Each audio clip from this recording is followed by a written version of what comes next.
Hey, hello, CCU Academy. How you doing today? It's been a week or two since I've checked in with you, so I thought we'll go see what's going on here at the old Garner compound. Sorry, roll through here. Oh, you can hear them. Where are they at? There they are. See them? Yeah. It's chicken time. Hi guys. I call them turkeys. Hey turkeys, what are you doing? Huh? You guys want to say hi? Nah, they're a little camera shy. Anyway, I'm checking eggs real quick. I wanted to touch base with you real quick. We got a big paper. Not the biggest, but we got a big paper due coming up. I don't see any eggs. No eggs. Anyway, we got a big paper coming up. Below this video, you're going to see some other videos linked, and those are the POW tunes that I do. They're corny, I get it, but they certainly highlight the issues that I've seen with past students, so take those serious. Start early on your papers. Get a good draft up. Avoid the book report. Okay, you're in college now.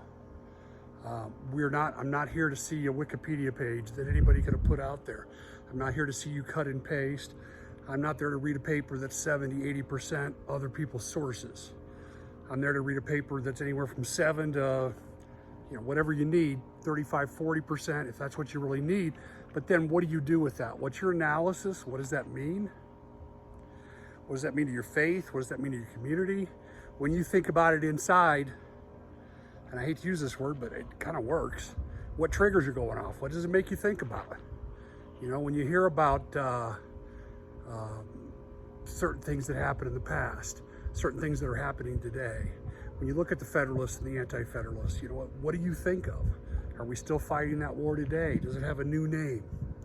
What does that mean? What do you see from this? What do you see happening in 5 years? What do you see happening in 10 years?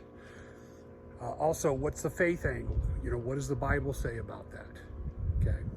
If you don't have a faith angle, you're probably got a bad thesis. I'm just being honest with you. Even secular work, I can tell if it's a good thesis or not by if it has a moral compass on it or not. Okay. Just take a look at the stuff that's going on today. The pride activities and the abortion stuff. There's no biblical thesis for some of those activities, so it's a mess. So let's just call it what it is. This is a Christian university. If you're going to pay lip service and slap a Bible verse in at the end of your paper, you're going to get partial credit. Anybody can do that. Some of you won't even do that because you'll forget to. But if you can integrate faith through this, if you can integrate critical thought, by that I don't mean criticizing, I mean, what does this really mean? What does this data point to? What does this show? So let me give you the best example that I can. I had a student that was in the recycling business for the county. And he was really looking at the green movement and how we put all our digital media on green CD-ROMs and drives and thumb drives and stuff. And the shelf life of those is about 30 or 35 years. And basically what he did is he compared the green media with Egyptian parchment and the Dead Sea Scrolls. And he said basically in 10, 15, 30 years, who knows, that stuff's going to start to erode. And we're going to lose a lot of our data. We're going to lose a lot of our history that's kept on that green media. My head explodes. Okay, that's applying the material. That's taking material and applying it. That's critical thought. That's analysis. All right.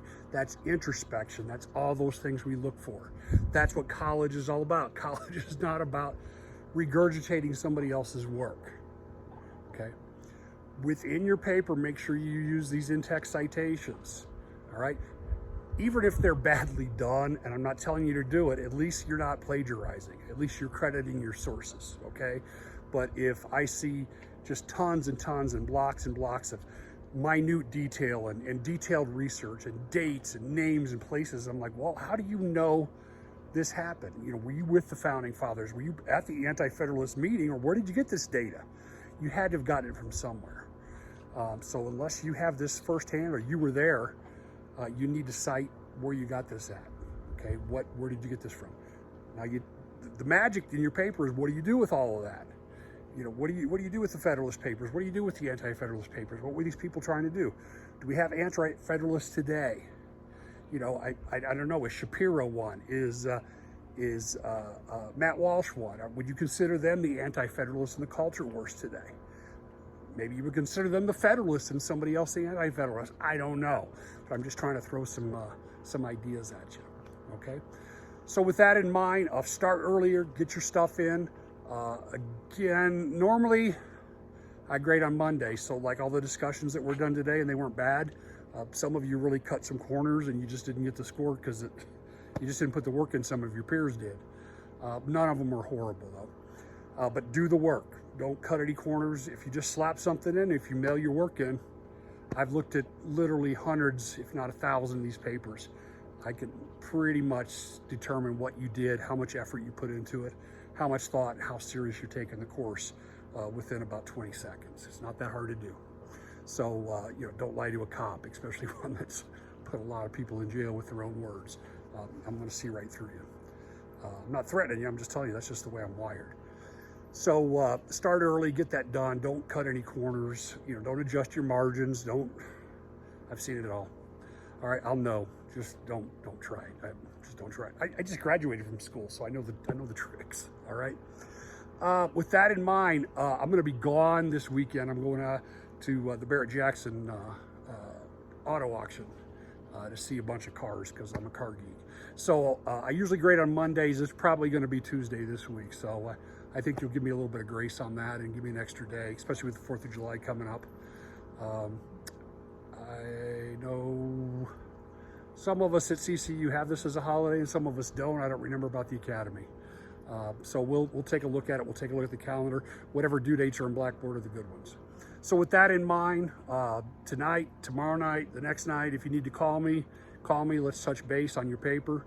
Otherwise, once we get into Friday, Saturday, Sunday, you're kind of on your own, and I hate to do that to you. You can shoot me a text for sure, and I'll definitely get back to you.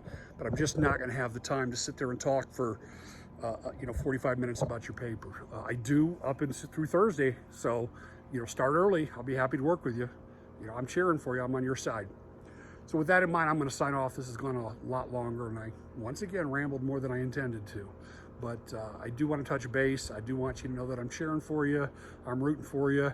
And again, when I'm gumming my mashed potatoes at the nursing home, you're going to be running the free world, and I want you to be prepared for that. God bless, and I will talk to you soon.